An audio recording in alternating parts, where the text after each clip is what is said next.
Olá pessoal, tudo bem? Meu nome é Matheus Prado, sou repórter do CNN Brasil Business e no panorama de hoje a gente traz Sérgio Saraiva, presidente da RAP Brasil.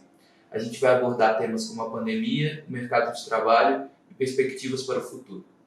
Olá Sérgio, tudo bem? Boa tarde, Matheus. Tudo jóia? Então, eu queria começar com você, com uma perspectiva mais geral do mercado, o que vocês têm visto? Para te responder, uma coisa importante é entender como é que a RAP opera. Então, a gente opera num ecossistema onde você tem o nosso restaurante, o supermercado, a farmácia, você tem o cliente ou o usuário aqui na ponta e a gente conecta essas pontas num conceito de trazer conveniência. A gente conecta através de um entregador. Esse entregador é um profissional independente, autônomo, tem a liberdade de trabalhar quando e quanto quiser, para concorrentes, inclusive. Então, nesse ecossistema, a gente começou apostando em restaurantes, depois a gente foi criando novas verticais e hoje a gente é um conceito de super app. Então, a gente está em todas as ocasiões de consumo. Então, quando você olha o que aconteceu com a pandemia, de fato, há 2 anos e meio operando e crescendo mês contra mês, a pandemia acelerou. Por quê? Porque as pessoas, obviamente, tinham que ficar em casa e faz todo sentido seguir orientações médicas de ficar em casa. Então, o que a gente observou, Matheus, aquela primeira semana, o dia 12 de março ali, que começou o primeiro caso, a fecharem shoppings, etc., a gente notou algumas verticais de negócio crescendo de uma forma impressionante e outros menos. Então, por exemplo, supermercado, você vai lembrar disso. Supermercado é aquela procura enorme por supermercados, mudando inclusive o comportamento do pedido, do consumo do usuário. Farmácias também. Então, elas cresceram no início da pandemia, farmácias e supermercados que chegaram a crescer 300% contra o mês anterior. Depois teve um momento que ele estabilizou, continuou crescendo devagarzinho, mas estabilizou num patamar já mais alto. Quando você olha restaurantes, os restaurantes cresceram numa velocidade menor. As grandes cadeias que tinham lojas em shoppings, com shoppings fechados, sentiram mais, né? Então, algumas não cresceram. Mas, de um modo geral, mudou o comportamento do consumidor. No que sentido? Por exemplo, a gente sendo sempre uma alternativa de conveniência, as compras vinham de itens normalmente menores. Quando você fala em pandemia, que as pessoas têm que ficar em casa, o perfil do consumidor, o perfil da compra passa a ser compra mensal, ou às vezes até mais do que mensal, porque ninguém sabia o que ia acontecer. Então, nos primeiros dias, cresceu bastante o número de usuários, o número de pedidos e o tamanho do pedido. Então, a gente tinha a oportunidade de entregar por carro, a gente já usava entrega por carro, e carro cresceu de uma forma assim absurda, muito mais do que esse percentual que eu falei.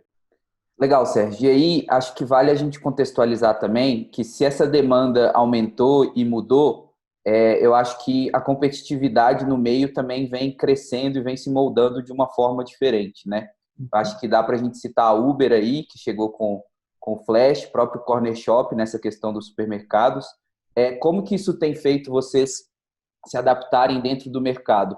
Acho que a primeira coisa, a gente começa sempre pensando como usuário, né? Ou seja, o que o usuário gostaria de ter. E nesse sentido, ter concorrência, a gente entende que é saudável. Tá? Então, é saudável porque te obriga a ser mais eficiente, te obriga a ter um nível de serviço melhor, te obriga a ofertar coisas diferentes e de fato, a gente gosta do ambiente competitivo, faz parte do nosso DNA. O que a gente fez na virada do ano foi, a companhia cresceu demais durante muito tempo, e ela chegou num patamar, quem é de startup sabe disso, ela chegou num patamar que precisava se reorganizar para olhar para um estágio diferente. Então, a gente já tem um tamanho razoavelmente grande, e naquele momento a gente se reorganizou. Então, como que a gente vê isso? A gente vê simplesmente como um fato normal de gestão, onde recursos são alocados. Nós fizemos um ajuste muito pequeno na estrutura, e, ao mesmo tempo, a gente começou a contratar em áreas que eram áreas onde a gente acreditava e acredita que tem que crescer.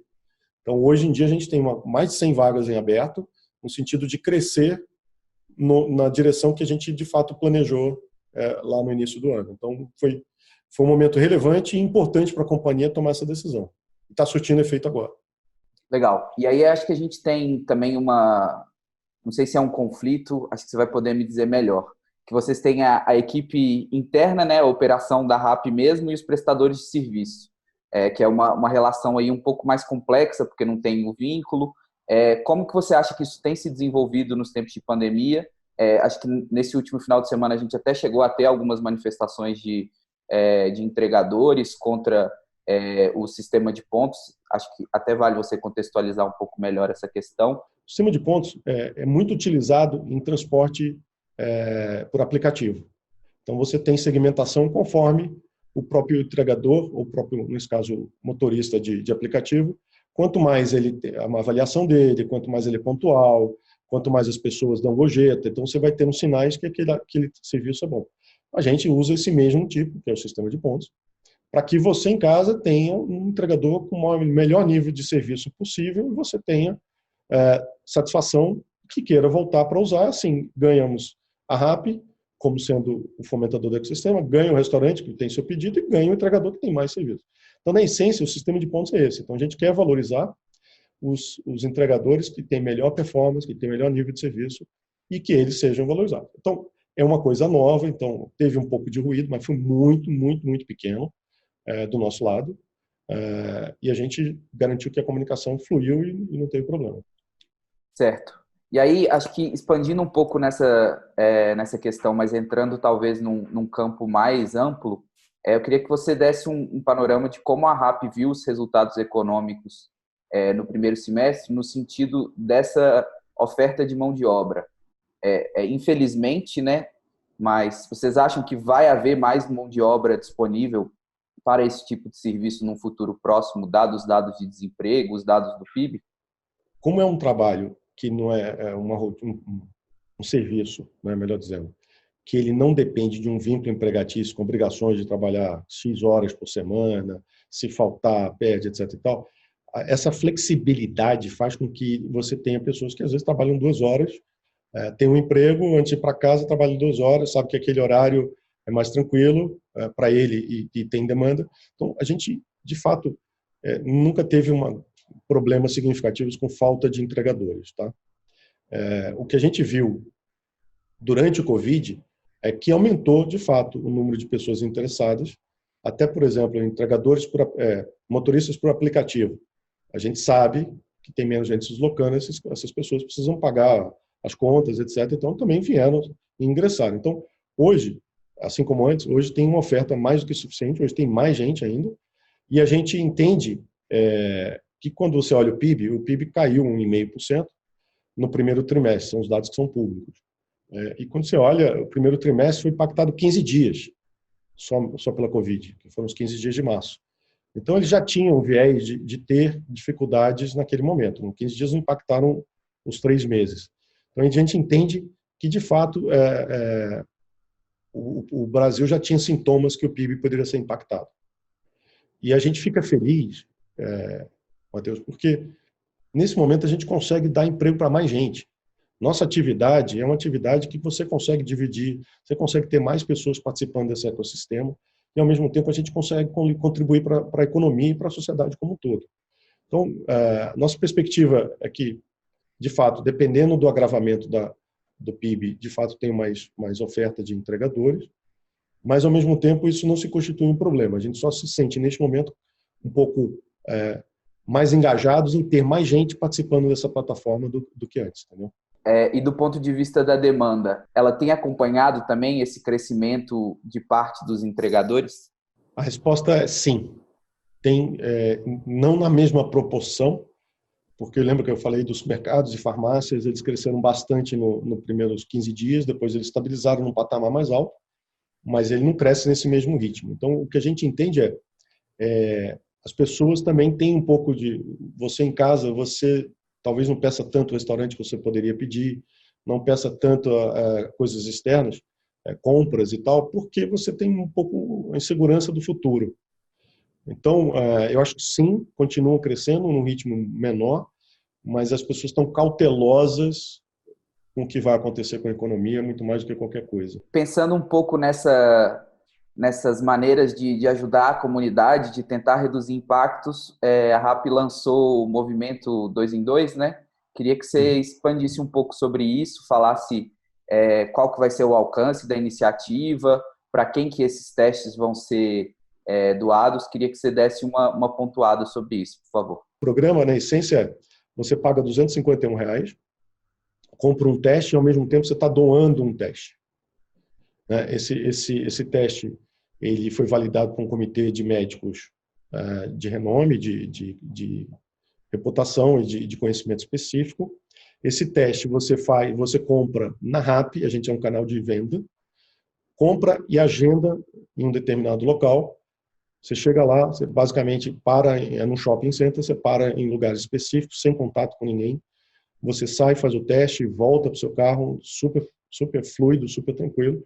E, ao mesmo tempo, você está doando um teste para um hospital filantrópico, para uma entidade numa área carente. Trabalhando um pouco mais nessa questão das perspectivas do que vem por aí, queria que você comentasse um pouco a visão da RAP sobre como vai ficar o consumo dos brasileiros, não necessariamente o trabalho de vocês, o trazer o consumo até o brasileiro, mas o que vocês consideram que vai mudar e como dá para expandir os negócios de vocês ou especificar em algumas áreas a partir disso.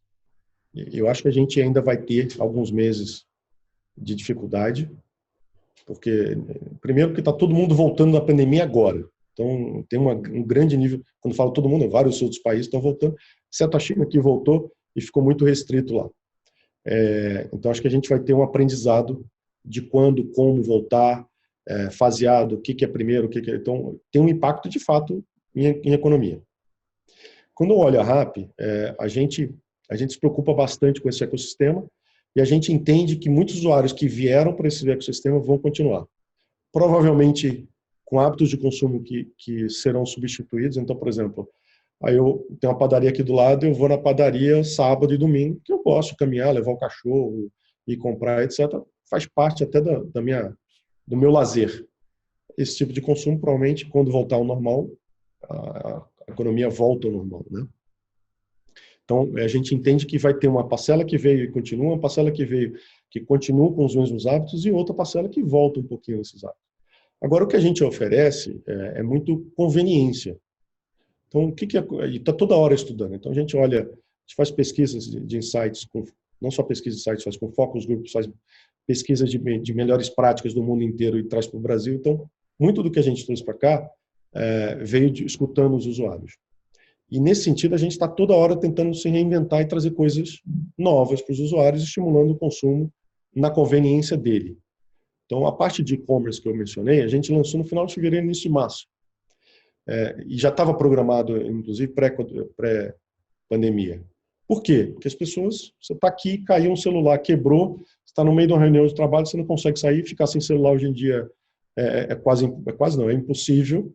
Então, a gente colocou um shopping mall, quando você consegue comprar um celular e entregar em casa. Então, muitas das ocasiões, em uma hora está na sua casa, perfeito, e você não teve que sair, né, não só para se proteger da pandemia, mas, ao mesmo tempo, num dia normal, você também não teria que sair do trabalho, né? Então, o que a gente está buscando é essa conveniência. A gente entende que vão vir novas ocasiões, a gente já tem várias planejadas, então acho que por uns meses por vir vão sair coisas novas, mas é isso. Então, acho que a gente tem uma perspectiva que o mercado ainda é um mercado muito incipiente, com bastante opção, não olhando só entrega de restaurantes, nem de supermercados, nem farmácia, mas olhando mais ocasiões de consumo no conceito de super app. Perfeito, Sérgio. Queria te agradecer pelo seu tempo e desejar aí um bom trabalho. Muito obrigado a você, obrigado à CNN e espero ter contribuído de alguma forma.